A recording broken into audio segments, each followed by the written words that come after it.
find a sample go around somewhere? Who has it? Oh, thank you. Okay, so now the next step that we're going to do is we're going to grab some steel wool. We're going to use that 4-aught steel wool that I told you to get.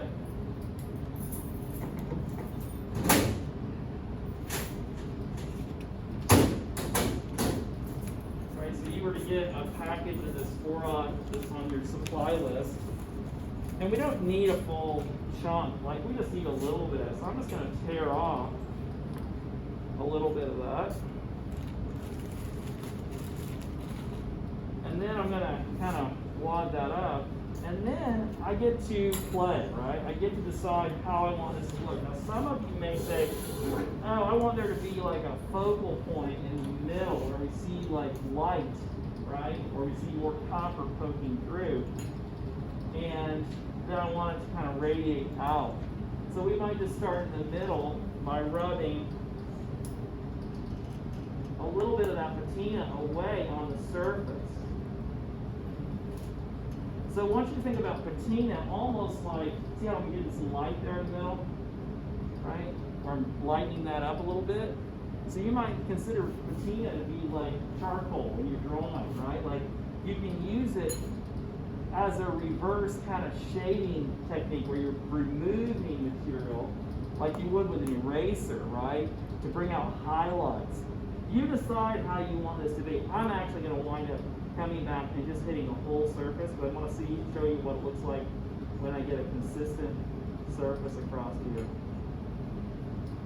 I don't care what you do as long as it's done with intention, okay? If you say, ooh, I want to keep it like that, I don't want to rub it back, that's your call, completely your call, okay? You want to think about what's best for the texture. And in this case, I feel like this texture really sings when you pull a little copper back out, right? And all I'm looking for is to make sure that the top surfaces look all like they're rubbed back to the same level. When I talk about consistency, I'm just looking for there to be a purpose. And I'm not rubbing very hard, just lightly hitting that surface. You see that? Look at that, how that sings now, right? It's good. You like it? Yeah? Okay, and then we decide here. We decide here what we want to do, right? Now some people say, well, what if I took sandpaper and I taped it down to my wood tabletop, and then I flip this over and I only sanded just the top, so I sand the copper all the way back. You can do that, okay? Again, completely up to you, all right? I'm gonna maybe I'll hit those tops. I'm gonna try to just do same direction kind of lines. Because the steel wool does give you some, like a linear kind of component. I should have probably done like radiate out, because the design kind of radiates out with the lines and kind of accentuate it more.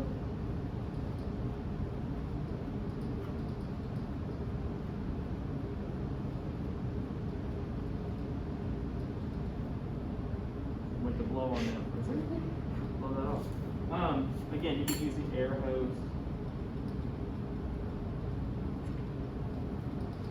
And then you decide what you want to do on the back. I'm going to leave mine the way they are. Okay. Now this will leave a lot of fuzz all over the place, so just kind of, when you're done today, or next class, clean off your table. Okay. Now on the back, I'm going to come out with a Sharpie, and I'm going to write my name. I'll do F blood printed, and then I'll say that was lace. Right, your stamping will just say stamping. And then I'll do F blood, and this was laser cut chipboard. Now this is nice because then we know what the sample was made from, right? We have record of it that way. Now, the last step is to seal the sample. Now this is just what's called Johnson's paste wax. And it lives down here in this cabinet.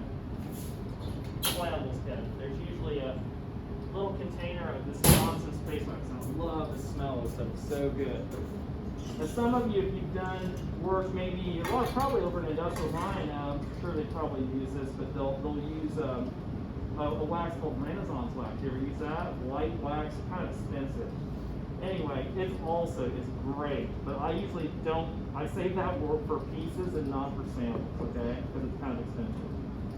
So then what we're going to do is we're going to take and, on a soft cloth, wax this surface. And, you know, this is just like waxing your car. Now that said, you know, when I was your age, I don't think I had a car nice enough to wax. I'm still not sure I had a car nice enough to wax. But you would basically do this as if you had a car that was nice enough to wax.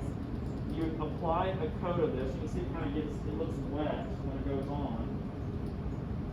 And then we're going to let that dry. And it's going to get kind of hazy looking. It'll be dull.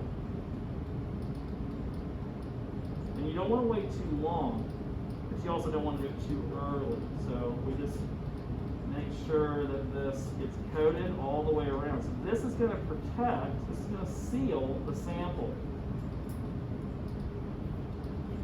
Okay. Put our lid back on. And then we'll just wait. And that'll look less wet. Again, lots of I'll blow on it, yeah.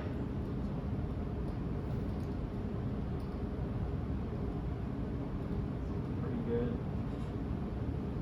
Still a little damp there. Backside. You can hit it with air real quick, just to help facilitate the demo safe.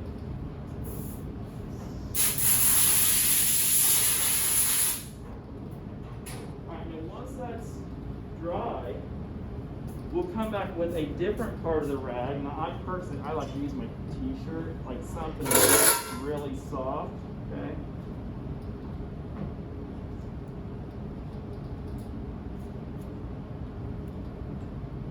Just don't tell my wife. She's always like, why are your shirts always so dirty? I'm like, I don't know. Just, you know, rub up against stuff like this. Okay, and then I'll even rub the back. So I'm basically kind of burnishing the surface that the wax has. My Sharpie kind of lifted a little bit, so I have to come back and maybe carefully reapply that. But let's say you don't want to use your shirt. Just bring a soft cloth in that's used to be reserved just for that you're not cleaning your hands with. Yeah, I don't expect you to use your shirt. That'd be kind of rude. Alright, so that looks nice. And you'll notice there it's smooth. It's real. It's a neat handle now. Now you can touch it, okay? You can touch it with your hands. See how the difference where it's dull and then I rub that area? See that? So it just looks different, you know, when we kind of buff, I've rubbed right there but not there. So it's duller on the outside.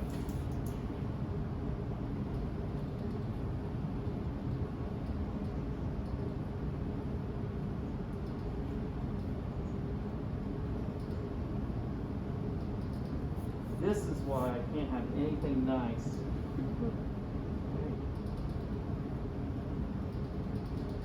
I always say that when I see have tools breaking steel. This is why we can't have anything nice. Alright. That's pretty good. So that's sealed. And that's ready to turn in. Okay? So that's how you're gonna deal with your pieces. Now normally what I would do is I would wrap these up in paper towels individually, just to keep them from scrubbing and scraping against each other, okay? And that kind of protects them. You may want to bring a Ziploc baggie. That's what I like for you to do.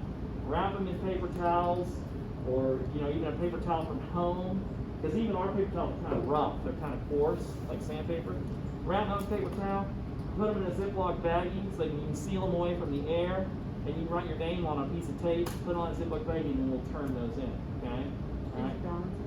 Bounty is fine. It's the quicker picker upper.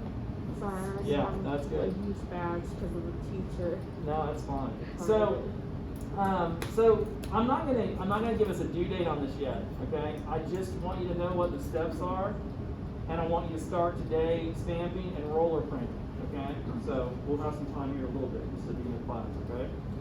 So questions about finishing, thank you. Questions about finishing, anything? Simple? Yeah? Okay, that's what we're gonna do. All right.